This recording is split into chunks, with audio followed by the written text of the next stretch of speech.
অধ্যাপক আবদুল্লাহ আবু সাঈদ স্যার বলেছিলেন, মানুষ তার স্বপ্নের সমান বড়। এই ভিডিওটা দেখে আমার মনে হয়েছে মানুষ আসলেই তার স্বপ্নের চেয়েও অনেক অনেক অনেক বেশি বড়। এই দুজন যুবক, একজনের নাম হচ্ছে টোফু, আরেকজনের নাম হচ্ছে মৌফু, টানা ১০০ দিন কঠোর পরিশ্রম করে মাটি খুঁড়ে এক স্বপ্নীল জগৎ বানিয়েছেন। এরকম কিছু শুধু আমরা স্বপ্নই দেখতে পারি, আর সকালে ঘুম থেকে ওঠার সাথে সাথে যে স্বপ্নটা ভেঙে যায়। কিন্তু দুই ভাই টোফু এবং মফুর কাছে স্বপ্ন শুধু স্বপ্নই নয়, স্বপ্ন হচ্ছে বাস্তবায়নের প্রথম ধাপ। বিশ্বাস করুন, তারা যা করে দেখিয়েছে, এই পুরো ভিডিওটা দেখার পরে কিছু সময়ের জন্য আপনি নিজেকে অনেক বেশি পরিমাণে আত্মবিশ্বাসী ভাবতে থাকবেন। অলসতা কমে গিয়ে আপনার মধ্যে কর্মস্পৃহা তৈরি হবে। ভয় এবং আতঙ্ক কাটিয়ে নিজেকে আত্মবিশ্বাসী করতে চাইলে আমি অনুরোধ করব কয়েকটা মিনিট সময় নিয়ে ভিডিওটা দেখুন। আপনারা ইতিমধ্যে দেখতে পেয়েছেন বড় তাল গাছের উপরে তাল ধরার ডালগুলোকে কেটে সেখান থেকে এক বিশেষ ড্রিঙ্ক বা এক ধরনের রস বের হয়, যেটা মানব শরীরের জন্য খুবই উপকারী, তাৎক্ষণিকভাবে মানুষকে অত্যন্ত শক্তিশালী করে তোলে। প্রাকৃতিক বাঁশের গ্লাসের মধ্যে সেই রস সংরক্ষণ করে দুই ভাই পেট ভরে সেই রস পান করলো। তো এ দু ভাই মোটামুটি প্রথম ৪ থেকে ৫ দিন এই ২০০০ স্কোয়ার ফিট জায়গাকে অন্তত ২ থেকে ৩ ফিট পরিমাণ গভীরে খনন করে ফেলল। তাদের লাইফস্টাইল দেখলে আপনি বুঝবেন তারা আজ থেকে আরও ২ থেকে ৩,০০০ বছর পূর্বে মানুষ যেভাবে কাজ করত সেভাবেই করে।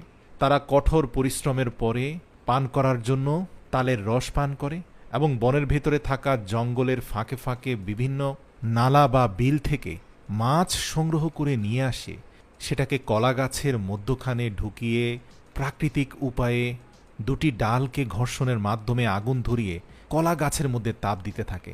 এতে কলা গাছের ভেতরে থাকা মাছটা কোনো প্রকার তেল চর্বি ছাড়াই খুব ভালোভাবে সেদ্ধ হয়ে যায়। এরপরে দুভাই পেট ভরে সেদ্ধ মাছটাকে খেয়ে পর্যাপ্ত পরিমাণে প্রোটিন এবং নিউট্রিশন নিয়ে আবার তারা কাজে নেমে পড়ে। এ দুজন সকাল ৯টা থেকে বিকাল ৫টা পর্যন্ত অনবরত কাজ করতে থাকে। তারা খুব সামান্য সময় বিশ্রাম নেয়। এরা কাজকে এত ভালোবাসে যে এরা কাজ করতে করতে হাঁপিয়ে যায়, পুরো শরীর থেকে ঘাম ঝরতে ঝরতে ডিহাইড্রেটেড হয়ে যায়, কিন্তু তাদের মুখে কখনো বিরক্তি আসে না। আর এজন্যই তাদের পক্ষে মাত্র ১০০ দিনে এই স্বপ্নীল জগৎ তৈরি করা সম্ভব হচ্ছে। তাদের টানেলে প্রথম ২০ দিনের কাজ শেষ হওয়ার পরে তারা একটা সুড়ঙ্গ তৈরি করলো।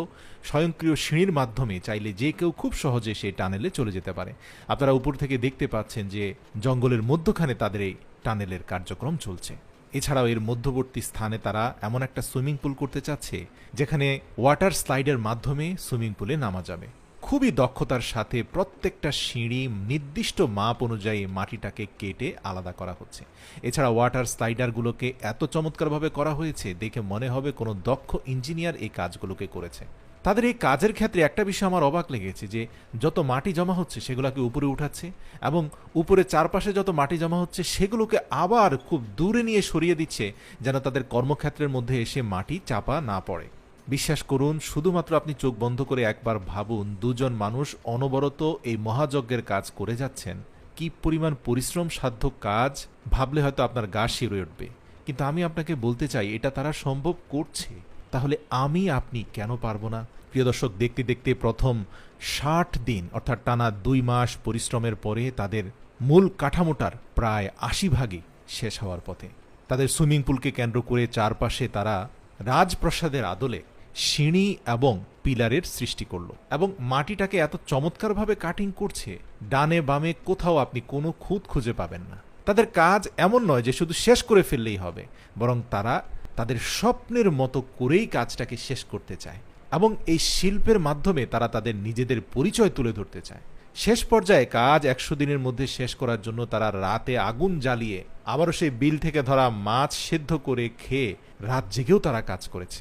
প্রিয় দর্শক, থাইল্যান্ডের জঙ্গলে কিছু কিছু স্থানে আপনি দেখতে পাবেন এমন অনেক মাটি আছে যে মাটিগুলো অনেকটা সিমেন্টের মতো শক্তিশালী হয়। এই মাটিগুলো আপনি যদি খুব ভালোভাবে গুঁড়ো করে এগুলোর সাথে আপনি পানি মিশাতে পারেন তাহলে সেগুলো কিন্তু সিমেন্টের মতো যে কোনো জায়গায় আপনি প্লাস্টারের কাজে ব্যবহার করতে পারেন। তবে শর্ত হচ্ছে খুব ভালোভাবে গুঁড়ো করতে হবে। তাদের আন্ডারগ্রাউন্ড টানেল হাউসটার মূল কাঠামো সম্পন্ন হয়ে যাওয়ার পরে স্লিপার থেকে শুরু করে সুইমিং পুলের ফ্লোর, সিঁড়ি সব কিছু প্লাস্টারের জন্য তারা এই ন্যাচারাল সিমেন্টের ব্যবহার করছে। ওয়াটার সাপ্লিকেশনের জন্য ন্যাচারাল ওয়েতে তারা একটা বাঁশের মাচা তৈরি করলো। তাদের মাচার দেয়ালগুলোকে খুব ভালোভাবে এরকম সিমেন্ট মাটি দিয়ে চৌবাচ্চার আদলে তৈরি করে ফেললো।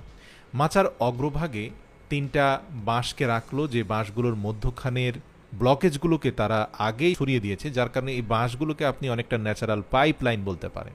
তো নিচের সিমেন্টের উপরে তারা কিছু অ্যাকোয়া কালার মিক্স করলো, যাতে এর উপরে পানি ঢালার পরে পানির রংটা অত্যন্ত মনোমুগ্ধকর হয়। এছাড়া সুইমিং পুল থেকে তাদের আন্ডারগ্রাউন্ড টানেল হাউজের উপরে তারা একটা বৈঠকখানা তৈরি করলো, যে বৈঠকখানার নিচের অংশ তারা ন্যাচারাল ঘাস দিয়ে কার্পেটিং করলো। এই ঘাসগুলোর উপরে কিন্তু পানি ছিটিয়ে দিলে এগুলো আস্তে আস্তে জীবন্ত হয়ে উঠবে এবং এই পুরো অঞ্চল ঘাসে ভরে যাবে। এবং সর্বশেষ তাদের শোয়া এবং বসার জন্য বেশ কিছু মাচা তারা তৈরি করলো। সর্বশেষ 95তম দিনে আমরা দেখতে পেলাম যে তারা তাদের তৈরি করা আন্ডারগ্রাউন্ড টানেল হাউজের নিচে যত ময়লা আবর্জনা আছে সব পরিষ্কার করে এরপরে তারা অনেক উঁচুতে থাকা সেই পাহাড়ি ঝর্ণা থেকে বাঁশের মাধ্যমে একটার সাথে আরেকটা বাঁশকে সংযুক্ত করে তাদের সেই চৌবাচ্চা পর্যন্ত তারা নিয়ে গেল এবং পাহাড়ি ঝর্ণার পানি তাদের এই আন্ডারগ্রাউন্ড টানেলে এসে পড়তে লাগলো। সৌন্দর্য বর্ধনের জন্য আন্ডারগ্রাউন্ড টানেলের নিচে থাকা সুইমিং পুলের চারপাশে অনেকগুলো ছোট ছোট গাছের টব তারা লাগিয়ে দিল, এমনকি পরিচর্যা স্বরূপ সেগুলোতে কিছুটা পানিও দিল। কাজ শেষ করে দুভাই এবার দীর্ঘ 100 দিন পরে একটু বিশ্রামের জন্য বিছানায় পিঠ দিল। মোটামুটি ঘুমের মধ্যে 2-3 ঘন্টা কেটে যাওয়ার পরে ঘুম থেকে উঠেই তারা দেখতে পেল তাদের সুইমিং পুলে ভরপুর পানি হয়ে গিয়েছে। আর কি, মুহূর্তের মধ্যে লাফ ঝাঁপ দিয়ে সুইমিং পুলে গোসল করে তাদের সেই 100 দিনের কষ্টের সেলিব্রেশন করলো। এই আনন্দ আসলে তাদেরই প্রাপ্য, এটা তাদেরই অর্জন। দেখবেন আপনি আপনার জীবনে যে কোনো ধরনের কষ্টার্জিত ফলাফল যখন আপনি হাতের কাছে পাবেন, যেটা আপনি কঠোর পরিশ্রম করে অর্জন করেছেন, এখন এই টানেল হাউজে আমি গিয়ে গোসল করলে এত মজা পাবো না যতটা তারা পাচ্ছে।